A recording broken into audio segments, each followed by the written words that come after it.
Back in the late '90s, there was a Iron Man story. Now he'd come back with Heroes Reborn.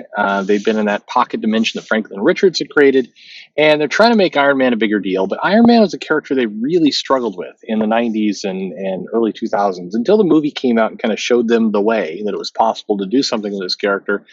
Iron Man suffered, and in this case, he suffers with his armor falling in love with him.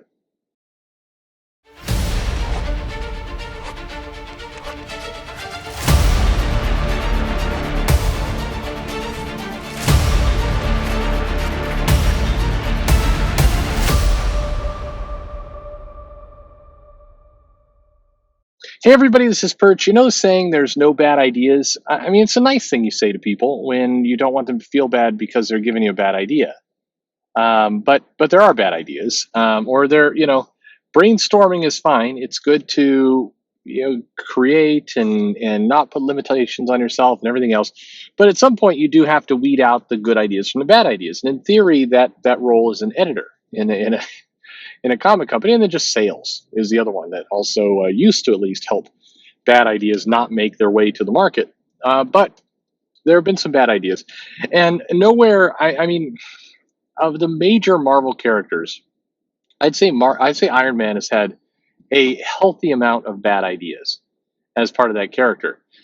He was kind of turned into an alter ego, kind of young version of himself, in what could only seem like a really terrible impersonation of the terrible Parallax storyline. It's not exactly right, but it felt like that at the time.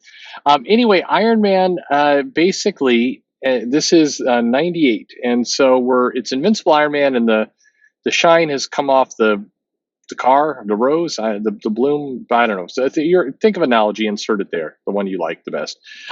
We are several issues in. We're on issue 26, and what starts is a 5 issue, because they can't even get the 6 issue storyline thing right. Story about basically Iron Man's armor gains sentience, and this isn't necessarily a new idea. Iron Man and having AI and everything else. It's on brand for the character. But what wasn't is that his armor promptly falls in love with him, and basically, has to have him in his life. And at first, you're kind of like, is it the armor just getting attached, or does it have romantic feelings? No, that'd be stupid if it had romantic feelings. But no, it has romantic feelings for him, and in particular, it wants to get Tony inside of it, and it's really determined about that. There's lots of mentions of "I want you inside of me." It's like, no, it's just not right.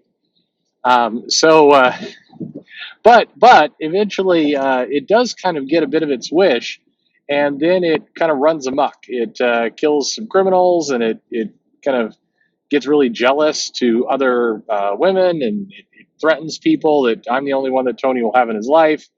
It eventually gets Tony tied up to a tree, naked, and then it kind of, robot armor sex play, I guess. I mean, just does some things, and then eventually, like all good superhero stories, it ends with Tony and the armor kind of hanging out on an island to work out their issues. So Doc Samson was not available. Tony and the armor kind of talk through things, and I think part of the story, the idea was that when people get too dependent on technology, that it can consume their life, and that do we have a responsibility to AI? I mean, I can't wait for the Iron Man. If we did the Iron Man 2020 event, I'm anxious for us to get to this reunion where we can have this event where maybe like all of the armors Tony has ever used all get super super horny, and they all want him, and then they fight each other, and they try and chase after Tony, and it's just like this is the end. Come on, Dan Slott, give us this story. You know you could do it.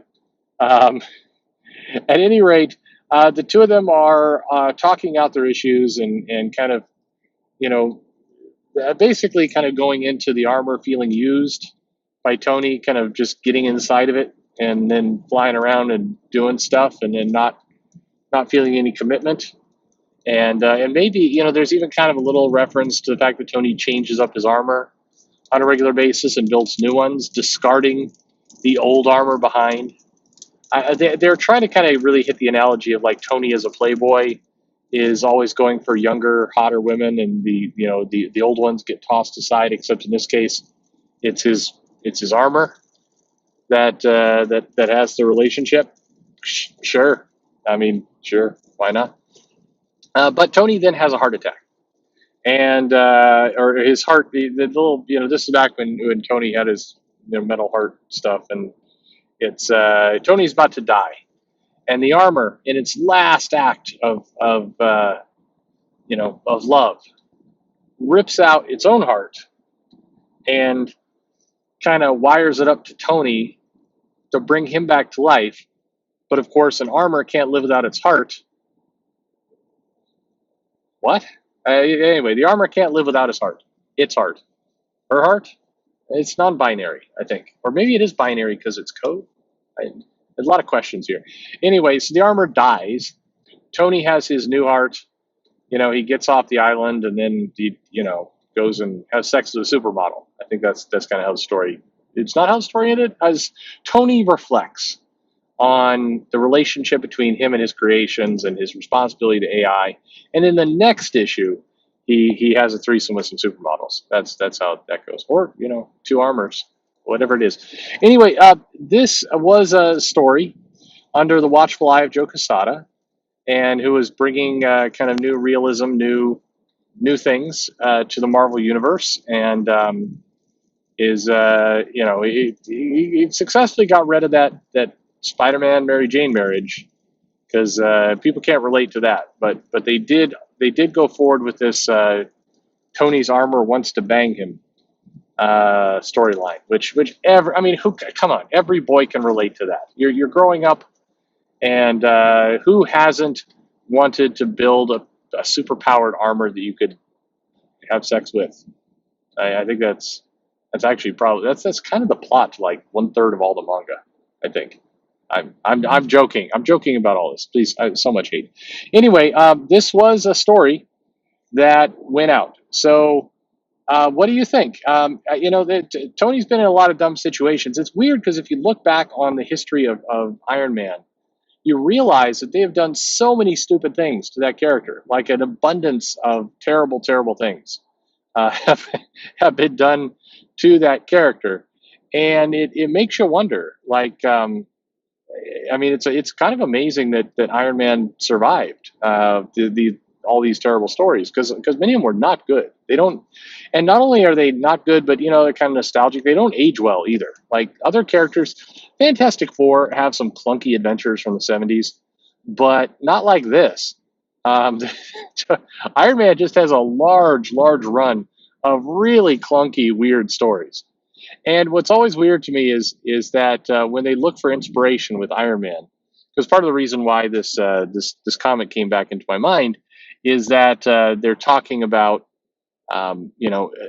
if Robert Downey Jr. was to come back to the MCU, he won't. But if he was, this could be one of the stories that they try. Let's see what happens between his relationship with Pepper and then the armor. Like let's give this a shot. Why would you draw from this? Again, like I've said many times before, you've got Armor Wars just sitting there. Like you can't do Armor Wars. Do Armor Wars. That's what everybody wants you to do. Don't do Tony Stark's armor wants to have sex with them. That's weird. Weird choice. Weird choice, Hollywood. Anyway, what do you think? Did you remember this storyline? Did you love it? Would you love to see a movie made out of this? Is this a Marvel history that you're anxious to get into? Get into. Anyway, like, subscribe, follow me on Twitter, Facebook at Comic Perch. Comics, folks. Thanks for listening.